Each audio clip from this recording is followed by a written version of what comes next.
Hello and welcome to the capital study circle. Capital study circle में आप सभी का स्वागत है। जैसा कि हमारा प्रैक्टिस सेट चल रहा है यूपी टीजीटी पीजीटी सिविक्स के लिए और UP HSC net JRF political science और तमाम सारे दूसरे जो एग्ज़ाम जहाँ पे पॉलिटिकल साइंस से रिलेटेड क्वेश्चन आते हैं, चाहे वो यूपीएससी हो, चाहे वो यूपी पीसीएस हो, बिहार पीसीएस या कोई भी स्टेट पीसीएस हो, वहाँ पे तो ये टेस्ट सीरीज़ का आज हमारा 39th सेट है। तो ज़्यादा बात ना करते हुए सेट को आगे क्वेश्चन को शुरू करते हैं और पहला क्वेश्चन देख लेते हैं।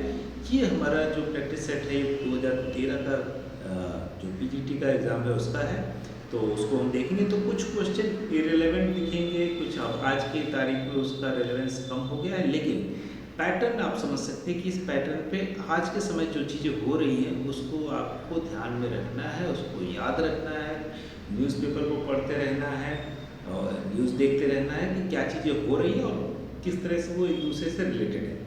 तो पहला क्वेश्चन देख लेते हैं। रिवीजन भी हम करेंगे, रिवीजन भी बहुत ज़रूरी होता है जो रिवीजन से, तो इसमें जो चीज़ें दी हुई हैं उसको देखिए और उसके अलावा इसके साथ जो चीज़ें बताई जा रही हैं उसको ज़रूर नोट करते रहिए। तो आगे बढ़ते हैं, पहला क्वेश्चन देखते हैं। प्रमगा और नुसरा फ्रंट क्रमशः हैं, तो अब ये फिर से थोड़ा सा मैंने बताया कि कुछ आज के समय इररेलेवेंट हो जाते हैं लेकिन उस समय काफ़ी रेलेवेंट रहेंगे।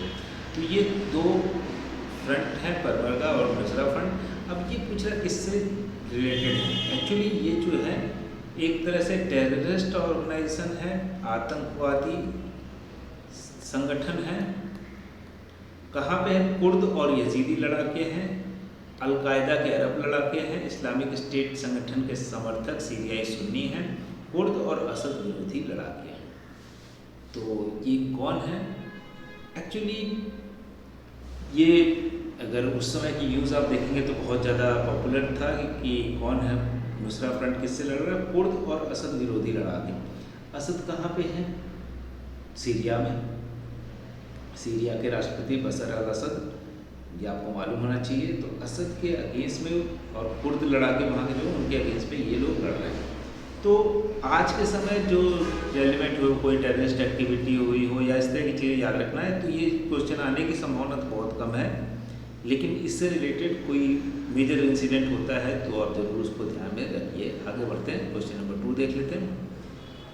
फ्रांसीसी व्यवस्था, ये बहुत अच्छा क्वेश्चन है कि जो फ्रांसीसी व्यवस्था है शुद्ध अध्यक्षात्मक और प्रत्यक्ष जनतात्मक है, मतलब प्योर प्रेसिडेंशियल और अप्रत्यक्ष जनतात्मक, इनडायरेक्ट डेमोक्रेसी। इनडायरेक्ट डेमोक्रेसी तो इंग्लिश में भी ध्यान रखिएगा, इंग्लिश में भी यहाँ पे हम नहीं ला पाए इंग्लिश का पेपर, लेकिन इंग्लिश में मैं आपको बताता चलूँगा ताकि जब कभी आपको कोई कन्फ्यूज़न हो तो आप इंग्लिश वाला भी देख के वहाँ से आप आसानी से आंसर कर सकें। मैंने पहले ही बताया आपको कि ऐसा होता है कि कई बार कन्फ्यूज़न इंग्लिश में होता है तो हम हिंदी देख लें तो बहुत आसानी से उसका उत्तर मिल जाता है। ऐसे कम से कम 2-3 क्वेश्चन होते हैं। तो इसके अलावा जो हमने बताया कि जो प्रीवियस ईयर क्वेश्चन पेपर्स होते हैं अगर आप उनको सॉल्व करेंगे तो 20-30% क्वेश्चन वहीं से आएंगे। इसके अलावा अब जो बचे जो मैं पढ़ा रहा हूँ या जो उसके बारे में बताया जा रहा है उसके आसपास की चीज़ों से 60% आएंगे, तो 60 + 30 90% क्वेश्चन यहीं से इसी प्रैक्टिस सेट से आपको मिल जाएगा। और अगर आप 90% जो क्वेश्चन है उसको याद रखते हैं, वहाँ सही करके आते हैं, तो 100% गारंटी देते हैं कि आपका सिलेक्शन होगा ही और इसी बार होगा। तो आगे बढ़ते हैं। शुद्ध अध्यक्षात्मक और प्रभावी संघात्मक, मतलब प्योर या प्रेसिडेंशियल है या जो इफेक्टिव फेडरल। शुद्ध अध्यक्षात्मक प्योर प्रेसिडेंशियल अध्यक्षात्मक नहीं है और शुद्ध संसदीय भी नहीं है, प्योर जो है पार्लियामेंटेरियन नहीं है कि पार्लियामेंट्री जो सिस्टम है वो भी नहीं है। तो और उपयुक्त में से कोई नहीं। तो सिंपली है कि फ्रांस आज के समय हमने इससे पहले भी देखा था कि फ्रांस एक ऐसा गणराज्य है जिसके राज्यों को जिस डिसीजन का अधिकार होता है, जो अगर चाहें तो अलग हो सकते हैं, कभी भी वो अगर चाहें तो अपने फ्रांस से वो अलग हो सकते हैं। तो ये जो है वो तो इससे पहले क्वेश्चन में था, तो फ्रांस से इससे मतलब है कि फ्रांस से हमेशा कुछ ना कुछ क्वेश्चन आते रहे। इसके अलावा आज के जो समय वहाँ पे जो गवर्नमेंट है वो फिफ्थ रिपब्लिक मानी जाती है, जो कि 1958 के बाद कॉन्स्टिट्यूशन वहाँ बहुत बार चेंज हुआ है, फ्रेंच रेवोल्यूशन से लेके अभी तक वो 5 बार कॉन्स्टिट्यूशन पूरा, और जब भी चेंज होता है उसको कहते हैं कि उसको रिपब्लिक का नाम देते हैं। इस समय फिफ्थ रिपब्लिक चल रहा है। तो उनके यहाँ पार्लियामेंट्री सिस्टम भी है और जो है अध्यक्षात्मक भी है, लेकिन कोई भी शुद्ध नहीं है। तो ये भी नहीं है, ये भी नहीं है। तो इसका सही आंसर क्या हो गया कि प्रेसिडेंट के पास भी कुछ पावर है और इसके पास भी क्या कहते हैं, संसद के पास भी कुछ पावर होती है, और वहाँ का जो नेशनल असेंबली है उसमें 577 इलेक्टेड मेंबर होते हैं, जिसको हम कह सकते हैं नेशनल असेंबली। और इसके साथ जो दूसरा जो अपर चैम्बर होता है, जिसको हम वहाँ के सीनेट कहते हैं, सीनेट जैसे यूएस में सीनेट था तो उसमें 348 मेंबर है। तो यूएस का सीनेट, एक क्वेश्चन याद आ गया कि यूएस का सीनेट जो है वो दुनिया का सबसे ताकतवर सीनेट है। यहाँ का सीनेट उतना ताकतवर नहीं है। अगर भारत का सीनेट या राज्यसभा कहें वो भी उतना ताकतवर नहीं है।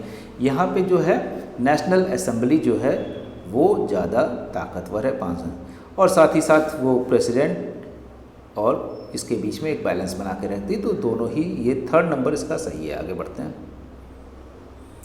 तो थर्ड नंबर क्वेश्चन पे चलते हैं।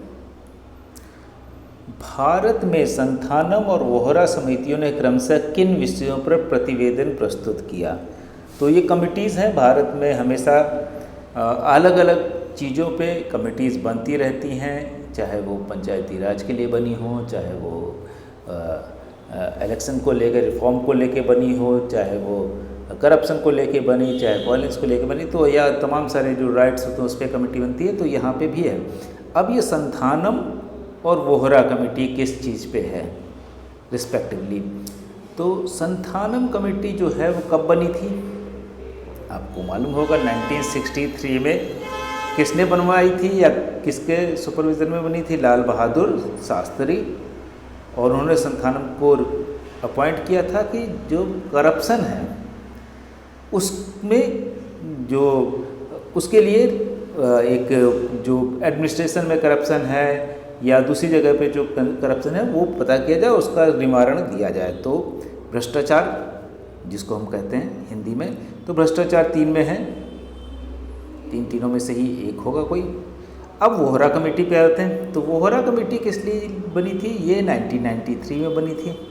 तो 1993 मतलब उस समय PV Narasimha Rao prime minister थे, तो उन्होंने कॉन्स्टिट्यूट की थी एन वोहरा कमेटी, और ये बनाया गया था अपराधीकरण को लेके, क्रिमिनलाइजेशन ऑफ पॉलिटिक्स को लेके बनाया गया। तो बहुत ज़्यादा उस समय बढ़ चुका था।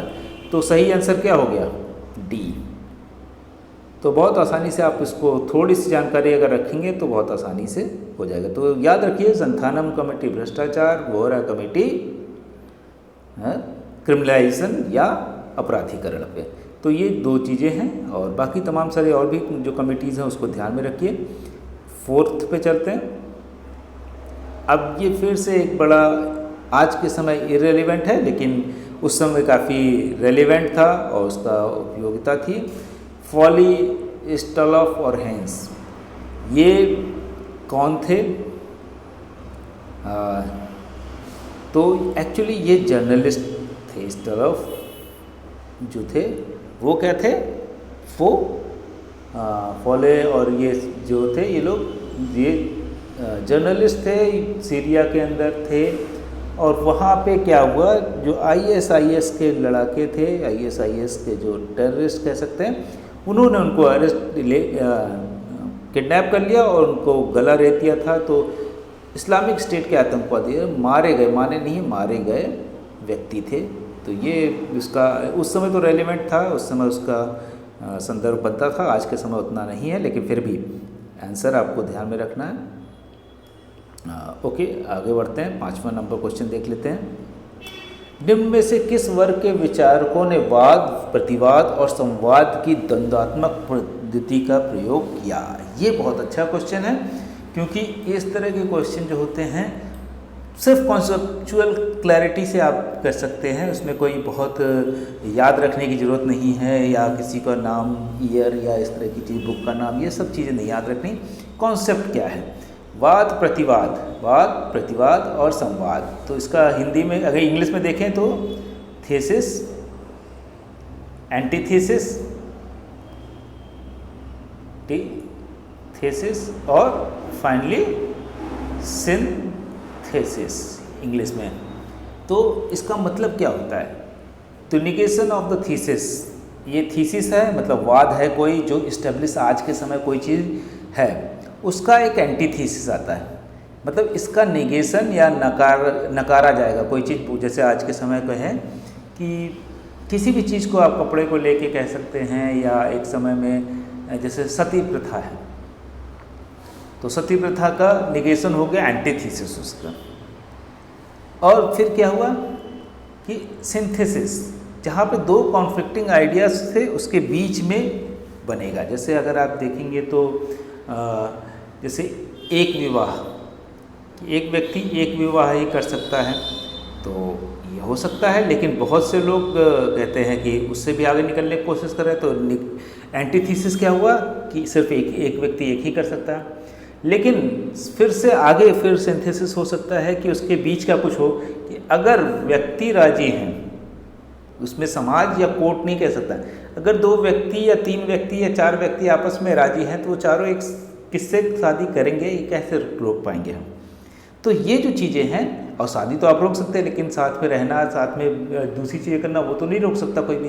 तो ये जो चीज़ होंगी सिंथेसिस, या किसी भी चीज़ के लिए इसी तरह से कि आज के समय जो चीज़ें हैं उसका निगेट करेंगे, और उस निगेशन से जो बीच का रास्ता बनेगा वो सिंथेसिस कहलाएगी।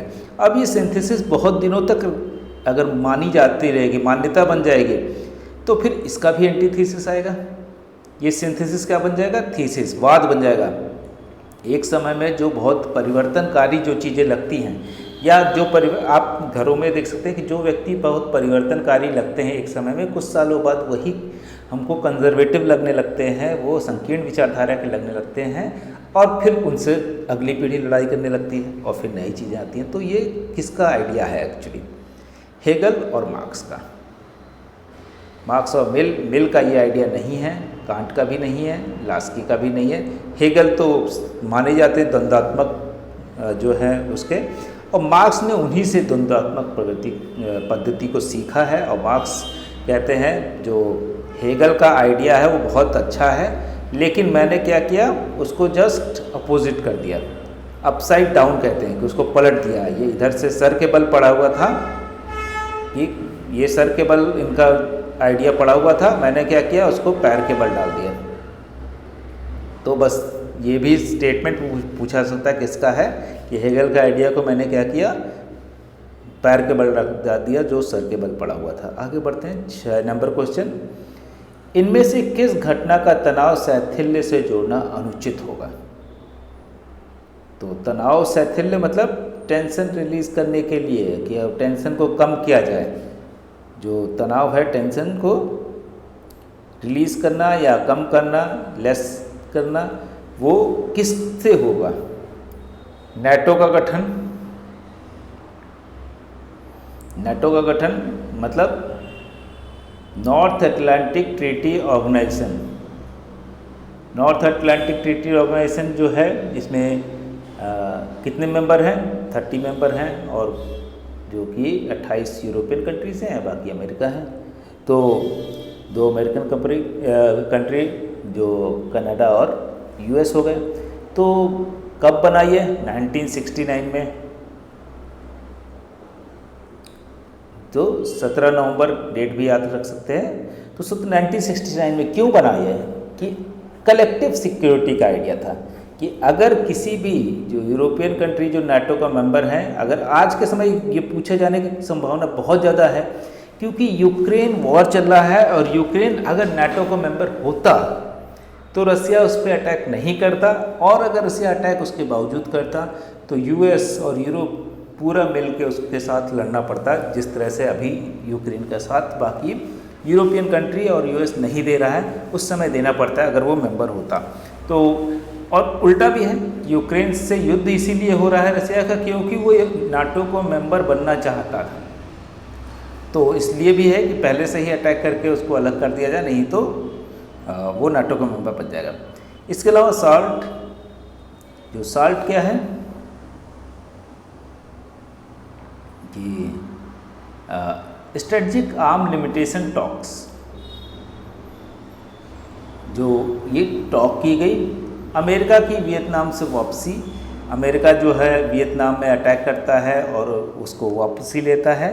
इसके अलावा निक्सन की चीन यात्रा, तो ये सारी चीज़ें शिथिलता को बढ़ा। चीन यात्रा से क्या हुआ, ये जो दो आइडियोलॉजियों का क्लैश था उसको कम किया गया, ये इस तनाव शिथिलता को बढ़ाता है, इसलिए सही है। सॉल्ट से क्या किया गया कि जो स्ट्रेटजिक आर्म्स लिमिटेशन ट्रीटी की गई 2 बार, सॉल्ट 1 सॉल्ट 2 जो है 1969 में ही जो है ये भी किया जाता है, पहली सॉल्ट 1 जो है वो किया जाता है। तो दोनों से फिर क्या हुआ, आर्म लिमिटेशन करेंगे, आर्म्स को रोकेंगे, जो हथियार उनकी दौड़ को रोकेंगे, तो ये भी सही है। अमेरिका से वियतनाम की वापसी भी माना गया कि ये तनाव से शिथिल करेगा, कम करेगा। लेकिन नाटो का गठन क्या होगा, इसने तनाव को और बढ़ा दिया, तो यही एक गलत है, बाकी सब सही है। तो सब इसका सही आंसर क्या हो गया, नाटो का गठन। ये तनाव से शिथिलता से जोड़ना उसको अनुचित होगा। आगे बढ़ते हैं, 7वें नंबर क्वेश्चन पे जाते हैं। वर्तमान अमेरिकी राष्ट्रपति का यह कौन सा कार्यकाल है? भाई ये अगर उस समय पूछा जाता तो अलग बात थी, आज के समय पूछा जा रहा है, तो ये प्रथम काल है। ये कौन है? जो बाइडेन जो है वो। आगे बढ़ते हैं, 8 नंबर, मार्सिलियो पदुआ और रूसो ने किस प्रकार की समृद्धता का प्रतिपादन किया? तो मार्सिलियो पदुआ जो हैं वो इटली के थिंकर हैं, और रूसो को फ्रेंच मान सकते हैं और स्विट्ज़रलैंड का भी मान सकते हैं, पैदा वहाँ पे होते रहते हैं, फ्रांस में। तो रूसो जो है किस तरह की संप्रभुता की बात करते हैं? रूसो की संप्रभुता हम सभी जानते हैं, मार्सिलियो पदुआ भी उसी थे। तो लोकप्रिय संप्रभुता, जिसमें रूसो क्या कहते हैं, जनरल विल की बात करते हैं। तो जनरल विल में क्या होता है कि सभी की जो इच्छाएं हैं वो मिला के एक ऐसा आइडिया बनाए जिससे सभी की इच्छाएं पूरी हो और वही राज्य करे, और राज्य की इच्छा और सबकी इच्छा एक में रखी जाए।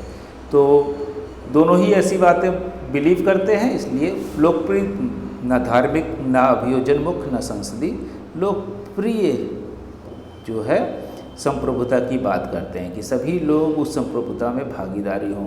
रूसो के अकॉर्डिंग जब भी कोई डिसीजन लेना हो तो सभी लोग उसमें पार्टिसिपेट करें। आगे बढ़ते हैं, 9 नंबर क्वेश्चन देख लेते हैं, इसको हटाते हैं। तो 9th नंबर क्वेश्चन जो है, लॉक के अनुसार लोगों ने समझौता इसलिए किया था। तो according to Locke, why did people get into the social contract? तो सोशल कॉन्ट्रैक्ट में क्यों गए, सामाजिक समझौता क्यों किया? अब ऑप्शन है, उनके अधिकारों की रक्षा हो सके, पोप तंत्र का दमन किया जा सके, गृह युद्धों का अंत हो सके, शासकीय चर्च की स्थापना हो सके।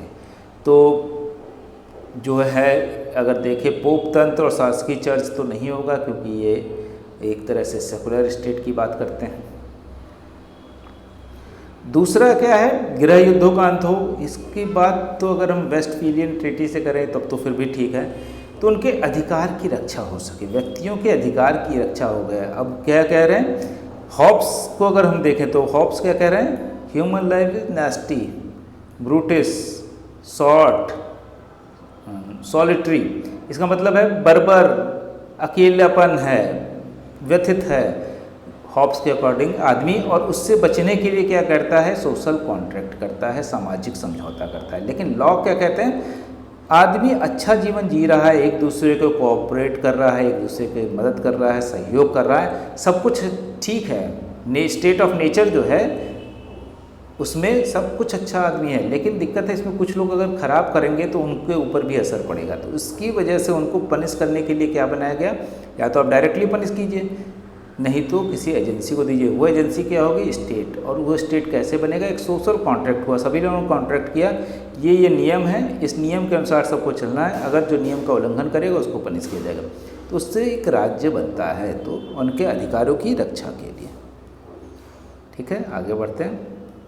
10 ये भी हमने डिस्कस कर ही लिया। फ्रांस का वर्तमान संविधान किस गणतंत्र के नाम से जाना जाता है, तो सिंपली है कि 5th रिपब्लिक आज के समय जाना जाता है। और पहला रिपब्लिक कब, जो 5th रिपब्लिक जो है शुरुआत कब होती है, पंचम 5th, इसकी 4 अक्टूबर 1958 से चल रहा है। तब से इससे पहले 4 बार बदला जा चुका है पूरा कॉन्स्टिट्यूशन, और अलग तरीके से डेमोक्रेसी के साथ उन्होंने एक्सपेरिमेंट भी किए। लेकिन अभी जो चल रहा है वो 5th रिपब्लिक है, 1958 में ही आ गया था। तो इसमें ज़्यादा सोचने की जरूरत नहीं, हम बात कर चुके हैं इसकी पहले भी।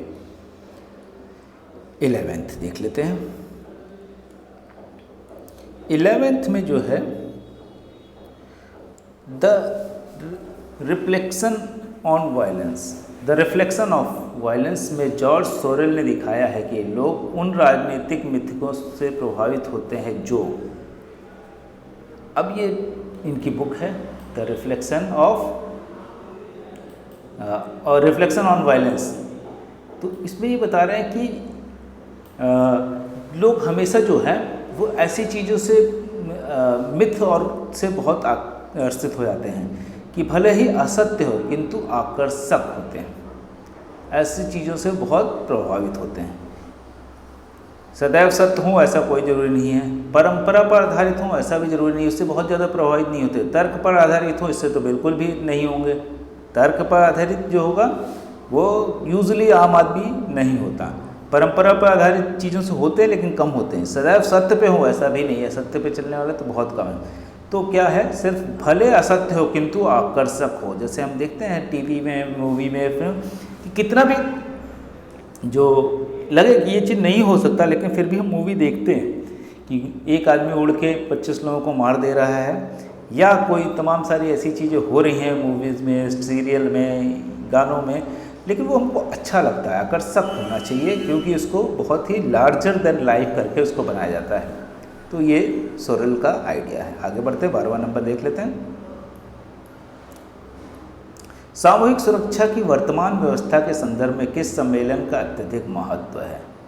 अब ये 4 सम्मेलन दिए, सैन फ्रांसिस्को सम्मेलन, 1970, 45, वाशिंगटन अंतर महाद्वीपीय सम्मेलन, टोक्यो प्रशांत अटलांटिक सम्मेलन। तो सबसे अधिक महत्व जो है ये इनका है, क्योंकि इस समय तक जो है कोल्ड वॉर शुरू हो चुका था, और कोल्ड वॉर के से बचने के लिए, अगर सोवियत यूनियन के प्रभाव से बचने के लिए कलेक्टिव सिक्योरिटी की बात शुरू हो गई थी। और उसके बाद देखते हैं कि अभी हमने पढ़ा कि 59 में नाटो भी बन जाता है।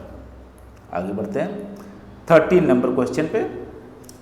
मार्क्स ने पेट्रिशियन, प्लेबियन और गिल्ड मास्टर जर्नीमैन का उल्लेख किस संदर्भ में किया है। तो मार्क्स से हमेशा कोई ना कोई क्वेश्चन आता है, इसलिए मार्क्स को ध्यान से रखिए। और ये जो आइडिया उनका है कि मार्क्स का संबंध पहले तो देख लें कितनी चीज़ों से नहीं है। नस्ली संघर्ष से उनका संबंध नहीं है, नस्ली सहयोग के संदर्भ से ये भी नहीं है, तो 2 तो बिल्कुल हो गया। वर्ग सहयोग और विवाह के संदर्भ में ये भी नहीं है, वो उस पर बहुत ज़्यादा बात नहीं करते। तो हमेशा उनका जो आइडिया रहा है वर्ग संघर्ष का रहा है। वो क्या कहते हैं, अभी तक का जो इतिहास है, history till hereto is the history of class struggle. तो इसका मतलब है कि वर्ग संघर्ष, अभी तक जो इतिहास मानव का रहा है वो वर्ग संघर्ष का इतिहास रहा है। अब इसमें है कि क्या कहते हैं पेट्रिशियन पे, ये कहाँ पे लिखा गया है पेट्रिशियन प्लेबियन, ये है, इसका आइडिया जो है वो है कि स्लेवरी और कहते हैं जो दास प्रथा है, या गिल्ड मास्टर जो फ्यूडल लॉर्ड सामंत और उसका जो दास तो नहीं कहेंगे, जो सर्फ हैं जो उनके यहाँ काम कर रहे हैं, उनके बारे में बता रहे हैं कि अलग अलग समय में अलग अलग किस तरह से क्लास थी, और ये जो क्लास है वो वर्ग संघर्ष को डिसाइड करती है। और ये किस बुक में लिखा है, ये भी क्वेश्चन पूछा सकता है। The communist manifesto, the communist manifesto Karl Marx और एंजल्स के द्वारा लिखा गया एक डॉक्यूमेंट है। तो ये याद रखिए, इससे भी निकाल सकते हैं कि ये तीनों चीज़ नहीं वहाँ भी, लेकिन फिर भी आपको मालूम होना चाहिए। आगे बढ़ते हैं 14 नंबर क्वेश्चन पे। 14 नंबर क्वेश्चन में हम देख रहे हैं कि बाराक ओबामा की चीन नीति को किस नाम से जाना जाता है। ये क्वेश्चन इम्पोर्टेंट हो सकता है क्योंकि बहुत से दिनों से बाराक ओबामा अगर देखें तो चीन नीति जो है, अगर डोनाल्ड ट्रंप से और उसके बाद जो बाइडेन देखें तो उनकी बहुत क्लियर चीज जो है वो चाइना की नीति नहीं है। ओबामा ने बहुत कोशिश की थी और उसको नाम दिया था पाइवट टू ईस्ट एशिया। तो और ये कब दिया था? 2012 को।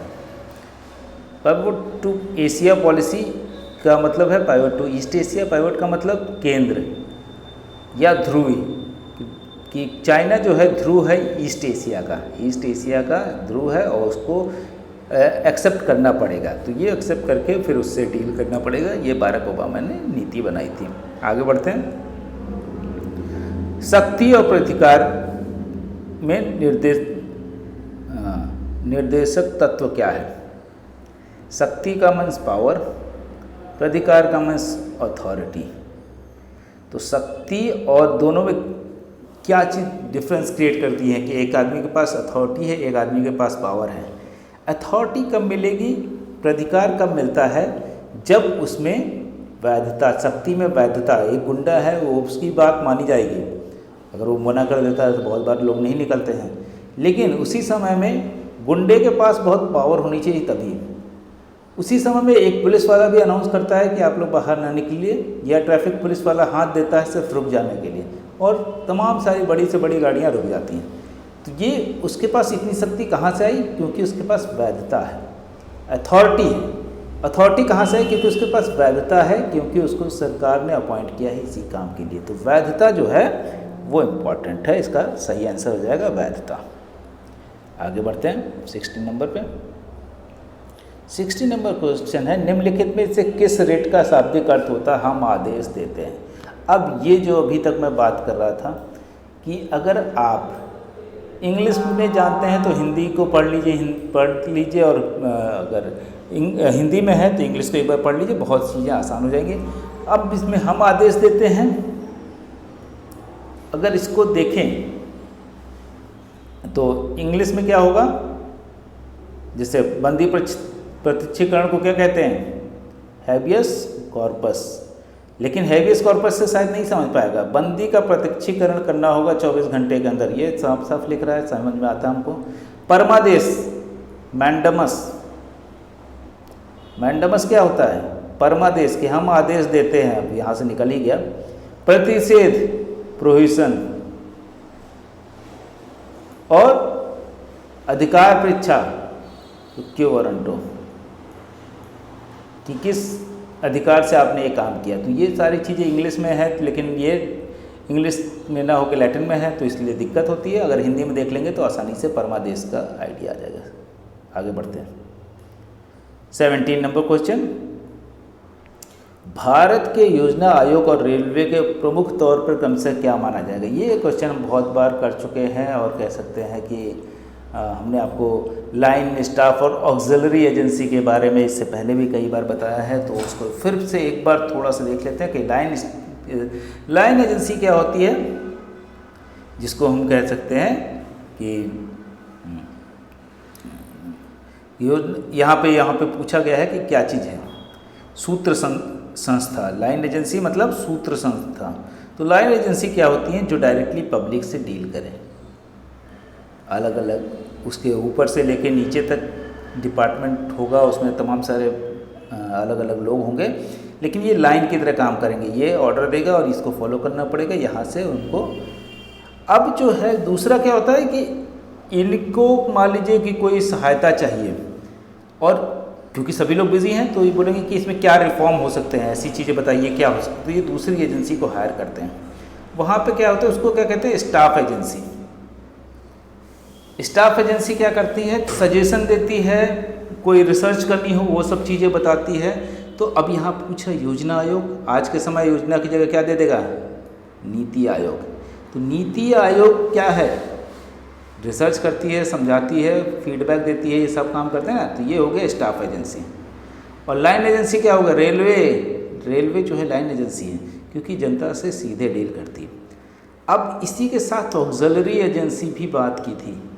ऑक्सिलरी एजेंसी क्या काम करती है, रेलवे का रिक्रूटमेंट करना हो तो रेलवे खुद अपना रिक्रूटमेंट, क्योंकि यहाँ पर जो लोग हैं वो तो सब बिजी है ना, वो कैसे वो इसलिए तो ट्रेंड नहीं है, तो क्या करता है RRB, रेलवे रिक्रूटमेंट बोर्ड बनाया जाता है अलग से। उसका काम क्या है, वो पब्लिक से नहीं डील कर रहा, उसका काम है सिर्फ इतना कि रेलवे के लिए रिक्रूटमेंट करके फिर इस डिपार्टमेंट में लोगों को दे दो, ख़त्म। तो लाइन स्टाफ, तो स्टाफ योजना आयोग स्टाफ हो गया, और रेलवे सूत्र संस्था सी सही हो जाएगा। तो आगे बढ़ते हैं, 18 नंबर क्वेश्चन पे जाते हैं। पाकिस्तान की खुफिया संगठन ISI का अर्थ है inter services intelligence, international services of intelligence, international state intelligence, institutional structure for intelligence. तो ISI का क्या है ये हमको मालूम है, अगर जो भी न्यूज़ देखते रहते हैं वो कई बार इसका फुल फॉर्म बताया था, तो ये तीनों नहीं है। इंटर सर्विसेज इंटेलिजेंस पाकिस्तान की खुफिया एजेंसी का नाम है। आगे बढ़ते हैं, हाँ 18 से 19 नंबर पहुंचते हैं। 19 नंबर, अमेरिकी राजनीति में चुनाव क्षेत्रों को राजनीतिक लाभ की दृष्टि से परिसीमित करने की प्रवृत्ति को क्या कहा जाता है। ये बहुत इंपॉर्टेंट, ये क्वेश्चन हमने पहले डिस्कस कर चुके हैं कि US के अंदर जो कह सकते हैं डिलिमिटेशन भारत में भी होता है, वहाँ भी होता है कि जो एरिया है कॉन्स्टिट्यूंसी का, वो चुनाव आयोग चाहे और तो वो बदल सकता है। जैसे मान लीजिए ये अभी तक इस एरिया में है, तो इसमें बोलेंगे इसकी पॉपुलेशन बढ़ गई तो इसको इतना इधर डाल दिया गया, और इसमें से किसी दूसरे स्टेट से, इस दूसरे कॉन्स्टिट्यूंसी से इसको इतना दे दिया गया। तो ये जो चेंज करने से क्या होता है, कई बार एक कम्युनिटी के लोग इधर से आ जाते हैं। अब क्या होगा कि कम्युनिटी या जो भी आपका फेवरेबल हो सकता है, आपका वोट बेस यहाँ पे ज़्यादा हो, तो इधर मिला लेंगे। यहाँ पे मान लीजिए 30% है, 3% इधर हो गए, 33% पे आप जीत जाएंगे। इधर आपका पहले से 40% है, तो इधर तो आप जीत ही रहे हैं, उसमें से 3% माइनस हो जाए तो भी आप 37% हैं, तो भी जीत गए। तो इस तरह से आप ये जो सीट हार रहे थे उसको आप जीत सकते हैं। और कई बार भारत में भी डिलिमिटेशन को कई बार बोला जाता है कि ऐसा होता है, जो पावर में होता है वो लोग करवाते हैं, ऐसा माना जाता है। अब इसको क्या कहा जाता है, गैरीमैंडरिंग, पॉलिटिकिंग, फिल्बस्टरिंग, सिनेटिसिस्ता। तो इसका सही आंसर जो है गैरीमैंडरिंग है। और फिल्बस्टरिंग क्या होता है ये भी आपको बताया था। फिल्बस्टरिंग होता है कि कई बार जो वोटिंग, कोई बिल पास होने वाला था उसकी टाइम फिक्स होता है कि मान लीजिए आज रात में ये 11 बजे वोटिंग होगी, तो हो सकता है कि सुबह से बहस चल रही हो, तो कोई फिल्बस्टरिंग करता है, कोई MP जो है वो वहाँ के जो हाउस है उसमें लिमिट नहीं होती, किसी को बोलने से नहीं रोका जा सकता, क्योंकि फ्रीडम ऑफ स्पीच का हवाला दिया जाता है कि वो बोलने से नहीं, तो बोलते जाते हैं, तो जो टाइम है 11 बजे का वो क्रॉस कर जाते हैं और फिर वो अपने आप बिल्कुल कैंसिल हो जाता है, तो उसको रोका जा सकता है फिल्बस्टरिंग के थ्रू। तो ये दोनों चीज़ें आपको ध्यान रखनी, ये दो टर्म बहुत पूछे जाते हैं। अब आगे बढ़ते हैं, 20 नंबर क्वेश्चन पे देख लेते हैं। ब्रिटिश टोरी और विग दलों की विचारधारा क्रमशः है। तो टोरी और विग, अभी इलेक्शन हुए हैं, बहुत ज़रूरी है आपके लिए कि कौन जीत के आए हैं, टोरीज या विग। अगर आप अभी जो लिज ट्रस जो हैं वो किस पार्टी की हैं, टोरीज की हैं या ऑल्दो उसको कंजर्वेटिव कहेंगे, आज के समय उसका नाम कंजर्वेटिव पार्टी है, उस समय जो था वो रिलीजन के ऊपर बेस था। जो कैथोलिक थे वो उधर थे और जो एंटी कैथोलिक थे विग थे। तो अब इससे निकाल लें कि हो सकता है लिज जो ट्रेस हैं उसके पूछ ले कि किस विचारधारा के समर्थक हैं, तो आपको बताना पड़ेगा टोरी। तो टोरी क्या होते हैं? वो अनुदारवादी। और विग क्या होते हैं? उदारवादी। तो विग जो हैं वो थोड़े से लिबरल माने जाते हैं और ये क्या माने जाते हैं? कंजर्वेटिव। तो यहाँ पे अगर आज के समय देखें कि लेबर पार्टी जो है वो विग हो गई और टोरीज क्या है? कंजर्वेटिव पार्टी, जिसकी अभी प्राइम मिनिस्टर बनने वाली हैं लिज ट्रस, और जो ऋषि सुनक को जिन्होंने हराया और ऋषि सुनक नहीं बन पाए। तो आपका सही आंसर ये हो गया। इसमें आगे बढ़ लेते हैं। 21 नंबर क्वेश्चन पे पहुँच जाते हैं कि अमेरिकी राष्ट्रपति की शक्तियाँ प्रमुखतः कार्यकारी है, प्रमुखतः विधायी है, कार्यकारी विधायी भागों में समांतर विभक्त है, उपयुक्त में से कोई नहीं।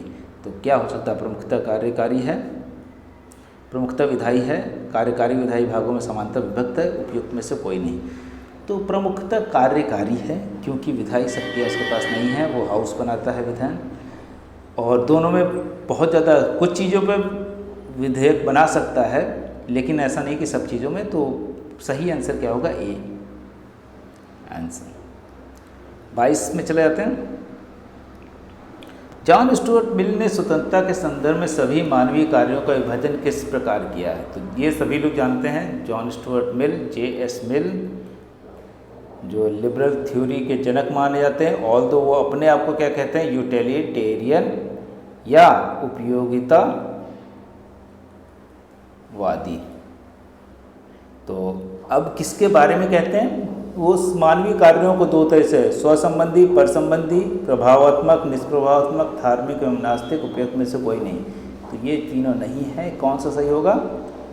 ए सही है। स्वसंबंधी और परसंबंधी। स्वसंबंधी कार्यों के लिए वो बिल्कुल फ्री है, उसको कोई रोकेगा नहीं। परसंबंधी कार्यों के लिए किसी को अगर नुकसान नहीं पहुंचा रहा तब वो कर सकता है। आगे बढ़ते हैं। 23 नंबर क्वेश्चन पहुंच जाते हैं, बस खत्म करने वाले हैं। यूनानी दार्शनिकों ने न्याय को किस पहलू पर बल दिया? तो यूनानी दार्शनिक जो हैं वो न्याय के किस पहलू पर बल देते हैं? हम सभी जानते हैं। विधिक पहलू पे बहुत ज़्यादा बल नहीं देते, राजनीतिक पहलू पे भी बहुत ज़्यादा नहीं, नैतिक और सामाजिक। तो सामाजिक पहलू पे सबसे अधिक बल देते हैं यूनानी दार्शनिक। आगे बढ़ते हैं 24 नंबर क्वेश्चन पे। निम्न में से कौन राज्य का अनिवार्य अंग नहीं है? तो राज्य के 4 अनिवार्य अंग होते हैं। भूमि, जिसको हम कहते हैं लैंड, पॉपुलेशन, जनसंख्या हो गया, सॉवरेनिटी, संप्रभुता हो गया, गवर्नमेंट, सरकार हो गया। लेकिन यहाँ पे प्रजातंत्र दिया हुआ, ये गलत है, यही नहीं है, बाकी सब सही है। तो इसका सही आंसर बी हो गया। आगे बढ़ते हैं। लास्ट क्वेश्चन है और इसके बाद हम एक क्विक रिवीजन थोड़ा सा कर लेंगे, जो हमने पहले जो पढ़ा है उसके बारे में थोड़ा बहुत, जिससे आपको ये कुछ याद रहे। तो इनमें से किस घटना को शीत युद्ध के समापन का महत्वपूर्ण कारण माना जाता है? तो गुट निरपेक्ष आंदोलन का जन्म, लेकिन इससे शीत युद्ध का अंत थोड़ा सा मुश्किल है। परमाणु अप्रसार संधि का रचना, इससे भी शीत युद्ध का मुश्किल है। गुट निरपेक्ष आंदोलन में बिखराव, ये भी शीत युद्ध से कोई बहुत ज़्यादा। सोवियत संघ का पतन, क्योंकि सोवियत जब यूनियन था तो 2 ध्रुवों में बटा हुआ था पूरा विश्व, बाइपोलर था, जिसको मार्टिन कैप्लान कहते हैं कि बैलेंस ऑफ पावर है। और सोवियत संघ एक पोलर, जो समाजवादी विचारधारा या साम्यवादी विचारधारा को लेकर चलता था, और जो यूएस था वो पूंजीवादी विचारधारा को लेकर चलता था। लेकिन इसके सोवियत संघ के विघटन के साथ ही ये खत्म हो जाता है शीत युद्ध, और यूनिपोलर जो बन जाता है दुनिया। आगे बढ़ते हैं। और इससे पहले कि हम अपना डिटेल आपको साथ शेयर करें, जिस पे आप हमें कॉल कर सकते हैं, व्हाट्सएप कर सकते हैं, वेबसाइट देख सकते हैं, फेसबुक देख सकते हैं, कुछ चीज़ें आप पहले रिवाइज कर लीजिए जो हमने इससे पहले बात की कि पॉलिटिक्स अमंग नेशन जैसी किताब किसकी है?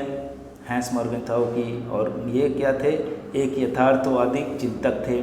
इसके अलावा हमने बात की थी कि गेम थ्योरी किसने दी है? मार्टिन सुबिक ने। या इसके अलावा हम बात कर रहे थे कि अगर हम देखें कल की सार्क जो है, सार्क की स्थापना कब हुई, तो 1985 में हुई। और कहाँ पे हुई? ढाका में हुई। सार्क के मेंबर कौन कौन से हैं? बांग्लादेश, भूटान, हमने बात भी की थी। BBIMNPS करके आप निकाल सकते हैं कि बांग्लादेश, भूटान, इंडिया, मालदीव, नेपाल, पाकिस्तान, श्रीलंका। तो अगर हम देखें, एक तो बिल्कुल इंडिया से लगे हुए सारे देश हैं, इसके अलावा सिर्फ मालदीव है जो थोड़ा सा दूर है, तो उसके अलावा और कोई कंट्री नहीं है सार्क में। तो सार्क का लास्ट अभी जो नेक्स्ट कॉन्फ्रेंस कहाँ होने वाला है, 20th सार्क सम्मेलन कहाँ होगा, वो होना है पाकिस्तान में, अगर हो पाता है तो। इससे पहले 2016 में सार्क के सम्मेलन होने वाला था, लेकिन इंडिया के ऊपर उरी में अटैक होने की वजह से वो नहीं, उसके बाद इंडिया ने बाइकआउट किया और सारे कंट्री बाइकआउट किए। इसके बाद वो नेपाल में जो हेडक्वार्टर है सार्क का, वहाँ पे फॉरेन मिनिस्टर्स की तो मीटिंग होती रही, लेकिन वो पूरी तरह से सबमिट नहीं हुआ। इसके अलावा मार्क्स का जो इंटरनेशनलिज्म है, उसमें वो क्या चाहते हैं कि जो वर्ग है वो ख़त्म हो जाएगा अल्टीमेटली। पूरी दुनिया में राज्य जैसी परिकल्पना नहीं बनेगी और पूरी दुनिया के मजदूर एक होंगे, क्योंकि उनका शोषण एक तरह से होता है, इसलिए अलग अलग राज्यों में बट के वो बट जाता है। इसके अलावा यूनाइटेड नेशन का आर्टिकल 1 पूछा गया था, उसमें क्या लिखा है? To maintain international peace and security, जो इंटरनेशनल शांति और सुरक्षा मेंटेन करना, इसका काम होगा। आर्टिकल 2 में क्या किया गया है कि सॉवरेनिटी के प्रिंसिपल पे काम होगा कि सभी जो सॉवरेन देश हैं बराबर होंगे, चाहे वो यूएस बड़ा हो, चाहे वो नेपाल छोटा हो, चाहे भूटान और भी छोटा हो, ये सभी की इक्वलिटी प्रिंसिपल जो संप्रभुता के नाम पे दी जाएगी। इस तरह की चीज़ें हमने बात की थी। मल्टी कल्चरलिज्म की भी बात की थी। किसका कॉन्सेप्ट है मल्टी कल्चरलिज्म? वेल केम्बलेका का कॉन्सेप्ट था। और केनेथ वॉल जैसे बात हुई थी कि न्यू रियलिस्ट कौन से, हांस मैर्केंथ और रियलिस्ट हैं। और इसके वॉल स्ट्रीम के बारे में बात हुई थी, कोर पेरिफेरी, सेमी पेरिफेरी का भी आइडिया देते हैं। और इससे पहले क्या अगर हम देखें तो तमाम सारे दूसरे जो थिंकर हैं जो कोर और पेरिफेरी का आइडिया देते हैं। तो ये सब चीज़ें आपको, या रॉबर्ट कॉक्स की बात हुई थी, न्यू ग्राम्सियन है। अंडर डेवलपमेंट और डेवलपमेंट का आइडिया कौन देता है? एंड्रे गुडर फ्रैंक देते हैं, ये भी पेरिफेरी कोर की बात करते हैं। तो ये सारी चीज़ें हमने बात की थी। यहाँ पे अपनी बात ख़त्म करते हैं। एक आइडिया कि कार्ल ड्वेज किससे रिलेटेड है? कम्युनिकेशन थ्योरी से। तो ये सारी चीज़ें आपको ध्यान में रखनी है। मैं रोज़ रोज़ ऐसे बोलता रहता हूँ कि जिससे आपके बैक ऑफ द माइंड वो चलता रहेगा। जब कभी आप एग्ज़ाम में बैठेंगे तो भले आपने रटा नहीं है, पढ़ा नहीं है, लेकिन ये चीज़ें आपके दिमाग में आएंगी और वहाँ पे आप अगर आप तुक्का भी लगाते हैं तो सही जगह लगेगा। तो अगर आप हमसे जुड़ना चाहते हैं तो हमें फ़ोन नंबर हमारा 6001203135 पर फ़ोन कर सकते हैं, कॉल कर सकते हैं। इसके अलावा व्हाट्सएप कर सकते हैं 6001939975 पे। वेबसाइट हमारी विज़िट कर सकते हैं www.capitalstudiescircle.com। फेसबुक पे हमें फॉलो कर सकते हैं, इंस्टाग्राम पे हमें फॉलो कर सकते हैं कैपिटल स्टडी सर्कल के नाम से, टेलीग्राम पे कैपिटल स्टडी सर्कल के नाम से, ईमेल thecapitalstudy20@gmail.com पे मेल कर सकते हैं। अगर आपको PDF चाहिए या दूसरी जानकारी चाहिए तो आप हमको कॉल कर सकते हैं। तो थैंक यू वेरी मच। और अगर आपको पसंद आया तो उसको लाइक कर सकते हैं, शेयर कर सकते हैं, ताकि जो बच्चे तैयारी कर रहे हैं उनके पास एटलीस्ट फ्री वर्जन तो जाए। हमारी ऑफलाइन क्लासेस भी, जो से हमने बताया कि ऑफलाइन क्लासेस शुरू हो चुकी है, मैं लगातार बताता रहा हूँ।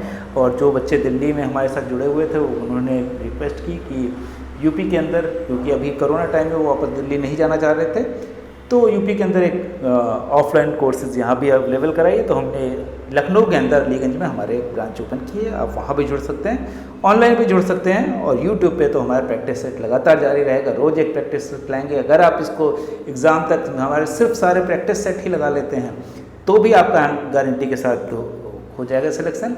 नहीं तो आप हमें जुड़ सकते हैं। अगर आपको कोई कन्फ्यूज़न है तो आप हमसे जुड़ सकते हैं। और हमारी फ़ीस बहुत मिनिमल है। आप जानते हैं हम कोई कोचिंग बड़े संस्थान नहीं हैं, हम एक स्टडी सर्कल की तरह काम करते हैं, जिसमें अपनी जो नॉलेज है वो बच्चों तक पहुंचाएं, ताकि बच्चों का जो कैरियर है, जो चाहते हैं, वो अपना काम कर सकें और सफलता पा सकें। तो थैंक यू यहाँ पर वेरी मच, थैंक यू।